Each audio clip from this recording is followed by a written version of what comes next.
Comunidade acadêmica vai às urnas para eleger novo diretor. A Agência da Hora participa do 5º Congresso Brasileiro de Extensão Universitária. Confira a cobertura completa da Feira do Livro aqui em Frederico e também em Porto Alegre. Agora, no Notícias da Hora.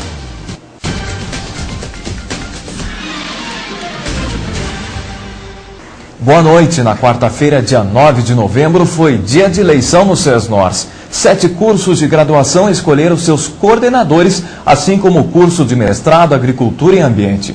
Os campos de Frederico Westphalen e Palmeira das Missões também indicaram Rafael Lazari como vice-diretor e o professor Genésio Mário da Rosa para seguir no cargo de diretor. Confira a matéria de Rodolfo Esgola da Silva. Na manhã da última quarta-feira, os candidatos a diretor do SESNORS estavam na expectativa do resultado da eleição. As expectativas são muito boas. Nós construímos uma proposta. Cada dia que passou durante o processo de campanha, cada dia nós fomos agregando mais pessoas, né? Então hoje nós temos uma expectativa muito boa. Já temos hoje a certeza que em número, né, absoluto de votos nós já ganhamos. Aí vai depender da proporcionalidade que existe entre os técnicos, os professores e os alunos. A nossa expectativa é uma expectativa muito boa, né, de conseguirmos ter um processo final de processo democrático, onde na realidade o que se imagina é o engrandecimento da instituição. Estamos aqui vendo uma grande movimentação em relação a isso. Esperamos que tudo corra na sua normalidade. Às 9 horas da noite, então, teremos o encerramento, né, desse processo. E aí a contagem dos votos. As chapas estavam definidas, mas os eleitores votaram separadamente para diretor e para vice. São candidaturas independentes para o cargo de diretor e de vice-diretor para o centro. O eleitor tem a liberdade de escolher, né, para quem ele quer votar, então ele pode escolher um dos dois candidatos para a direção ou um dos outros dois candidatos para a vice-direção. Nas eleições deste ano, o voto dos professores, técnicos e estudantes vai ter o mesmo peso. A minha opinião que é a mais democrática, sendo que a democracia se faz de proporcionalidade. Eu achei mais justo, porque os professores e os servidores é que ficam mais tempo, às vezes 30 anos na instituição. Os estudantes, embora tenham maior número, eles ficam pouco tempo, apenas 4 anos. A divisão como é formada deveria ser igualitária no fator de quantidade em cada classe. Acho que deveria ser feita essa divisão. Tantos alunos, tantos técnicos e tantos professores, aí sim feito o cálculo de quanto cada um tem o poder de mudança, né, de voto. 2 da madrugada desta quinta-feira, a Comissão Eleitoral divulgou o resultado da consulta, que indicou o professor Genésio Mário da Rosa com incríveis 50,19% para ser o próximo diretor do SESNORS. Foi um resultado que mostra a democracia. Acho que as pessoas, elas estão aí para fazerem vamos dizer assim, a avaliação do trabalho. Mostra que nós temos que melhorar bastante, porque 50%, quase 50% da comunidade não aprovou totalmente o trabalho. Com a proporcionalidade dos votos, os técnicos administrativos asseguraram a vitória do professor Genésio. Porém, o vice que foi escolhido não pertencia à sua chapa. Na verdade, a composição, acredito que ela vai ser natural, né? Porque hoje muitas das coisas elas são resolvidas no Conselho Centro, né? Nós temos uma série de projetos e nós vamos, mesmo com o professor Genésio, implementá-las. Nós vamos ter que trabalhar bastante forte em cima desse processo, né, para que a gente possa fazer aquilo que a gente imaginou que deveria ser feito, ou seja, que integrar, né? Vai ser um desafio. Ao sair da universidade, o professor Genésio foi vaiado por alguns estudantes. E o reitor vai indicar o próximo diretor. A tendência é que escolha o professor Genésio, vencedor da consulta. A próxima administração inicia em janeiro do ano que vem. E derrotado nas urnas, o professor Clóvis Orlando da Rosa entrou com recurso pedindo anulação da consulta. Quem deveria julgar era a comissão eleitoral, mas ela passou a responsabilidade da decisão para o Conselho do Centro. Com o argumento de que a diferença de 2,03% entre a listagem de eleitores e o número de votos computados alteraria o resultado da eleição, o professor Clóvis Orlando da Rosa entrou com recurso pedindo a anulação da consulta para diretor. O argumento está baseado que o erro que deu durante a consulta né, que deu próximo a 3, esse erro ele pode influenciar diretamente o resultado da consulta. Quem pode decidir, acho que é o próprio conselho, a própria reunião do conselho que vai tomar posição em decidir ou não sobre o recurso. De acordo com o regimento eleitoral, a consulta só seria cancelada se a diferença fosse superior a 3%. Mesmo assim, a comissão preferiu não decidir e passou a responsabilidade para o Conselho do Centro.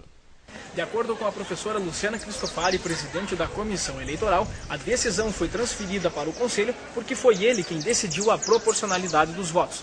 Pelo fato de ter sido o Conselho quem deu o mesmo peso para o voto de professores, estudantes e técnicos, a Procuradoria Jurídica da UFSM não deu seu parecer sobre como a comissão eleitoral deveria agir. O presidente do Conselho do Centro é o diretor reeleito Genésio Mário da Rosa. Quem deveria, falando como conselheiro, quem deveria ter resolvido esta situação é a comissão eleitoral, na minha visão, certo? Mas ela não se achou apta, então ok, ela manda isso para quem é competente, que no caso é a comissão, que é o Conselho do Centro, que foi quem definiu a comissão eleitoral, que definiu a presidência da comissão eleitoral. Como candidato eu te digo, olhando o processo já, eu digo que não existe fundamentação legal. Porque nós temos aí uma consulta, essa consulta ela teve a contagem dos votos, esses votos deu um percentual maior para um candidato do que para outro candidato, e é isso que vale. O próprio regimento prevê que poderia ter ali uma diferença de 3% para mais ou para menos. Nesta quinta-feira, dia 24, o Conselho do Centro se reúne para decidir se aprova o recurso do professor Clóvis. E agora, mudando um pouco de assunto, no começo desse mês, a Polícia Rodoviária Federal abordou os proprietários de uma boate localizada em Frederico Westphalen. Os donos da casa noturna são acusados de exploração sexual infantil e, se a suspeita for confirmada, eles podem pegar de 2 a 5 anos de prisão. E a nossa equipe aqui do Notícias da Hora esteve no 5º Congresso Brasileiro de Extensão Universitária, realizado na cidade de Porto Alegre entre os dias 8 e 11 desse mês. O congresso teve como objetivo a troca de experiências, apresentação de propostas e resultados da extensão universitária do Brasil. O 5º Congresso Brasileiro de Extensão Universitária aconteceu entre os dias 8 e 11 de novembro na capital gaúcha.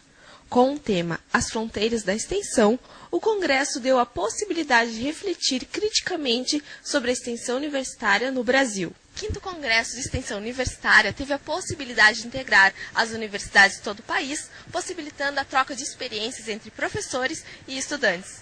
Extensionistas de todo o país estiveram presentes, entre eles Gabriela, da Universidade Federal do Ceará. Faço parte de um grupo de extensão chamado TVES, Educação para o Uso Crítico da Mídia, e nós desenvolvemos ações de mídia educação em escolas públicas do Estado. O TVES, a gente trabalha no intuito de trazer a reflexão da mídia, do consumo, dentro da escola, para crianças.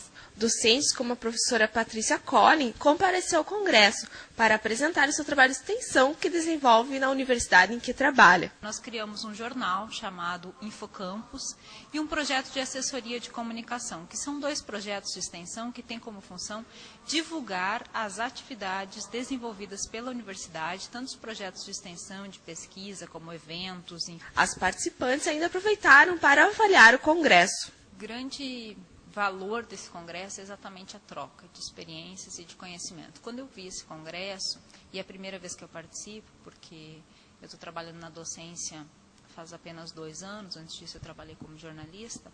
Quando eu vi esse congresso, eu pensei, é um espaço para a gente ir lá ver o que está acontecendo no Brasil a nível de extensão, o que a gente pode trazer aqui para a nossa universidade, o que a gente pode trocar de ideia com outras pessoas. Eu estou achando o congresso bem abrangente, a gente encontra pessoas de vários estados e consegue trocar experiências. Para mim está sendo bem construtivo, para levar essas experiências para o nosso grupo de extensão. E um projeto que chamou a atenção da nossa equipe no evento foi a confecção de vasos artesanais para presentear os participantes. A reportagem é de Joana Frota. Os participantes que passaram pelo 5º Congresso Brasileiro de Extensão Universitária tiveram a oportunidade de ganhar um presente, resultado de um projeto de extensão da Universidade Federal do Rio Grande do Sul. O Objeto Identidade é um projeto que está em desenvolvimento há 2 anos e meio e tem a participação dos acadêmicos de artes visuais. O nosso projeto, o Objeto Identidade, já tem 2 anos e meio dentro da URGS. É um projeto de extensão e nós produzimos objetos utilitários em cerâmica para serem dados de presente para pessoas que vêm visitar a nossa universidade. Então, representantes de outras instituições e representantes de outros países também que vêm visitar o Estado, vêm visitar a instituição e levam o nosso presente. E para o congresso, o presente teve uma atenção especial.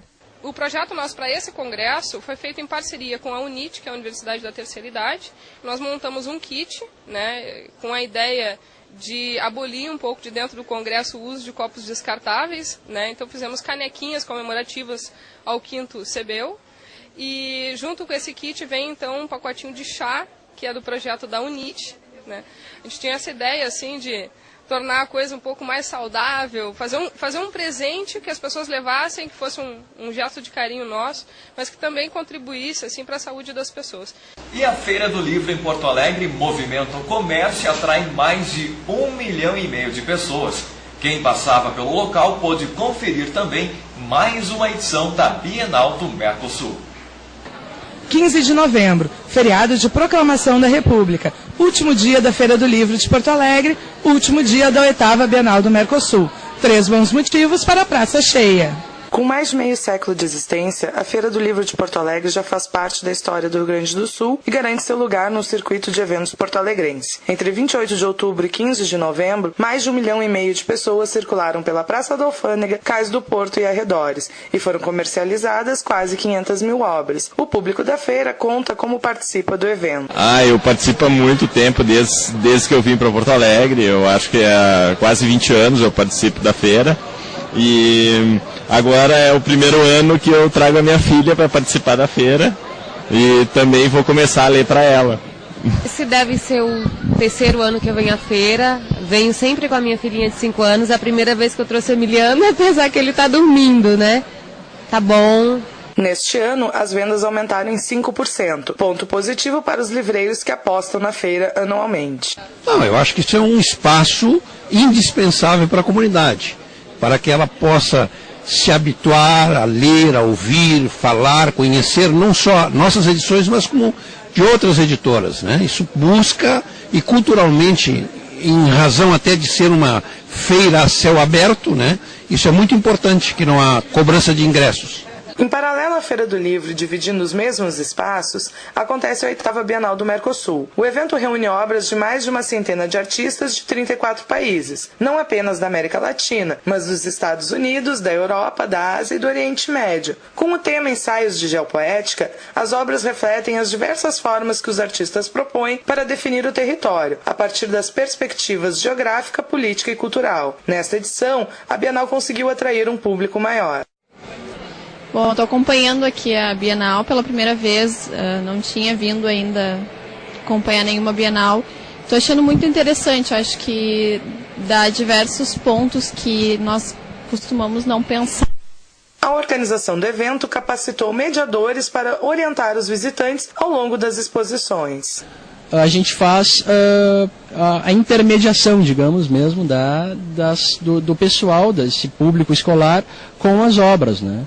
Relacionando um pouco com as experiências deles, tentando trazer um pouco da bagagem cultural que eles trazem, né, para a gente fazer a conexão, né, das obras com a vida real, né, que é o grande lance das bienais, né, trazer a arte para a vida mesmo, né? Ao fim, Feira do Livro e Bienal do Mercosul não disputaram público, mas sim agregaram. Então, a minha relação foi meio no acaso, né? Eu cheguei em Porto Alegre no domingo e acabou que eu estou num hotel aqui perto, acabou que encontrei, eu vim para a Bienal e acabei encontrando com a feira. Por isso eu pergunto a você no mundo, ser mais inteligente, o livro ou a sabedoria. O mundo é uma escola. Amor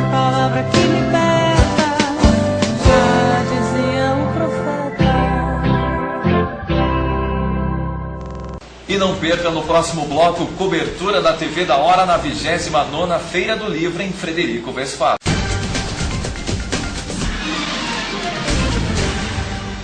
Da realidade à imaginação. Esse foi o tema da 29ª Feira do Livro. E o repórter Josafá Rode nos traz mais informações sobre o evento que movimentou a cultura de Frederico. Agora há pouco aconteceu o cerimonial de abertura da 29ª Feira do Livro. Neste momento, começa a palestrar o renomado escritor Issam Itiba. Minutos antes de sua fala, ele conversou com nossa equipe. A receptividade de Frederico é algo assim espetacular, gostei muito, foi muito bom e por um outro motivo também muito grande, que quando eu escrevo livros, eu defino livros como obras que o destino leva para caminhos que o próprio autor desconhece. As atividades da feira começaram às 8 horas da noite, com a presença de autoridades do município. Neste momento, cerca de 1.000 visitantes circulam pelo evento. Até sábado são esperadas 10.000 pessoas, como era a expectativa para a palestra de Jurimir Machado na sexta-feira. Falamos agora com a secretária de Educação e Cultura, Cirlei Rossoni. Secretária, qual a avaliação sobre essa primeira noite? Foi um grande sucesso, estamos felizes nessa noite, saímos assim, ó, o público aplaudiu de pé o nosso palestrante, então estamos de parabéns e com certeza já está sendo um sucesso, a praça está tomada de conhecimento, com certeza o nosso objetivo foi alcançado. Obrigado, secretária. Voltamos aos estúdios. E na última sexta-feira, dia 11, a nossa equipe esteve na Feira do Livro para acompanhar a programação desse ano. O centro de Frederico Westphalen está movimentado desde o último dia 9, a 29ª Feira do Livro, que esse ano tem como tema da realidade à imaginação, tem atraído visitantes do Médio e Alto Uruguai. Na abertura da feira, o escritor Issam Itiba esteve presente falando ao público sobre a difícil tarefa de educar. Na sexta-feira, o escritor Jurimir Machado lançou seu livro Vozes da Legalidade. Além disso, no dia 10, um sarau poético despertou a paixão pelos livros nos frederiquenses. A programação está bem diversa, né? O público prestigiou, principalmente na quarta-feira, que foi Issam Itiba. Ela tá agradando todos os públicos, eu acho que eles investiram bastante e está sendo bem agradável. E a programação ainda não terminou. Hoje à noite, os apresentadores do programa Patrola, Rodaica e Ico estarão conversando com o público a partir das 20 horas. A leitura é uma forma saudável de conhecer mundos diferentes. É com o livro na mão que o leitor adquire conhecimento e estimula a imaginação. E o que será que os frederiquenses mais procuram nessa edição da Feira do Livro? Confira! A literatura está em alta nos últimos dias em Frederico Westphalen. Diversos temas e escritores estão à disposição daqueles que veem nas palavras a oportunidade de descobrir um novo universo. Para aqueles que gostam da leitura, a feira está sendo bem atrativa. A professora Daniela comenta sobre o que está lhe interessando. A gente busca ver as novidades que a feira traz, novos livros, novos assuntos, né? Até para a gente trabalhar com os alunos, como que... novas coisas, assim, coisas diferentes, né, pra gente trabalhar com eles. E para o comércio, essa é uma ótima oportunidade de melhorar as vendas. Olha, o ano passado a gente vendeu 500 peças, né, e foi uma feira boa. E a gente acredita que essa feira desse ano vai ser melhor ainda. A gente quer duplicar, né, as vendas, mas a gente acha que pelo menos umas 700, 800 peças a gente vai vender. E o jornalista Jurimir Machado participa da Feira do Livro e comenta sobre a profissão e também sobre seus trabalhos. O terceiro dia da Feira do Livro de Frederico Westphalen contou com a participação do jornalista e colunista Jurimir Machado. O colunista do Correio do Povo também lançou seu livro Vozes da Legalidade. Na coletiva de imprensa, Jurimir deu dicas aos universitários que estão buscando espaço no mercado de trabalho. Jornalismo é um negócio que precisa ser feito com muita dedicação. Todas as profissões são assim, mas algumas profissões, digamos assim, são mais rentáveis, ou têm um mercado de trabalho mais fácil, ou são mais definidas nas suas práticas. O jornalismo é uma coisa que exige boa cultura, muito esforço, um bom gosto por arranjar problemas e que exige perseverança. A pessoa precisa realmente batalhar bastante para conseguir o seu lugar.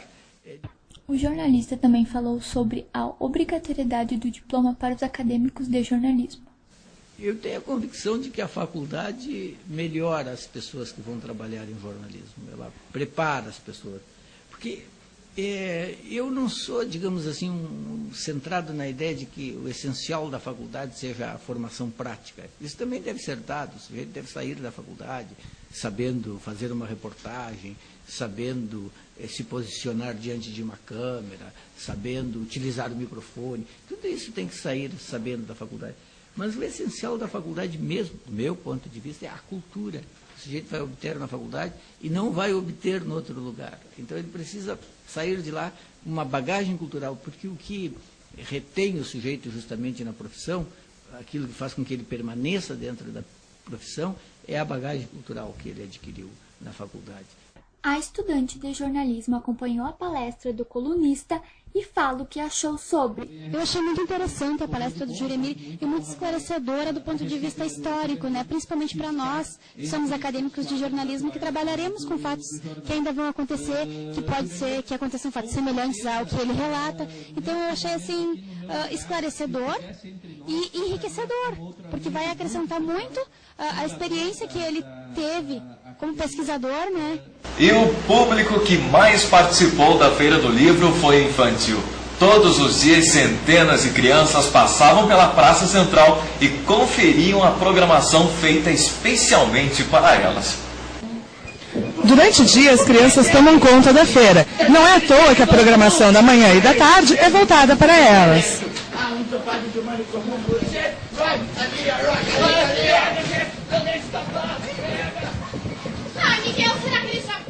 Ao longo dos 4 dias da 29ª Feira do Livro de Frederico Westphalen, as atividades diurnas privilegiaram os baixinhos, que puderam acompanhar as apresentações artísticas e literárias. Eu venho para ver as programações e às vezes comprar livros. Mas os artistas enfrentaram a forte concorrência dos livreiros. A toda hora era possível encontrar uma criança, descobrindo mundos no folhar dos livros. Um jeito de nós interagir e ver novos livros, assim, para nós ler, e se interessar mais pela leitura. Por que eu gosto de ler? Porque eu acho interessante. E a gente aprende também. Sozinhos ou acompanhados dos pais, os pequenos de todas as idades se revelaram um grande público da feira. Ela inclusive já tem livrinho, ela tem livrinho daqueles de banho, que é plástico assim, então a ideia já é incentivar a leitura desde agora, né? E para isso, claro, os pais têm que estar lendo para que ela possa acompanhar e ter esse hábito de leitura. Então eu já estou incentivando desde agora, né? Minha ideia é ler, ela já tem alguns livros, já tem DVDs, já tem assistido também. Então ela só vai ser uma leitora se eu incentivar, né?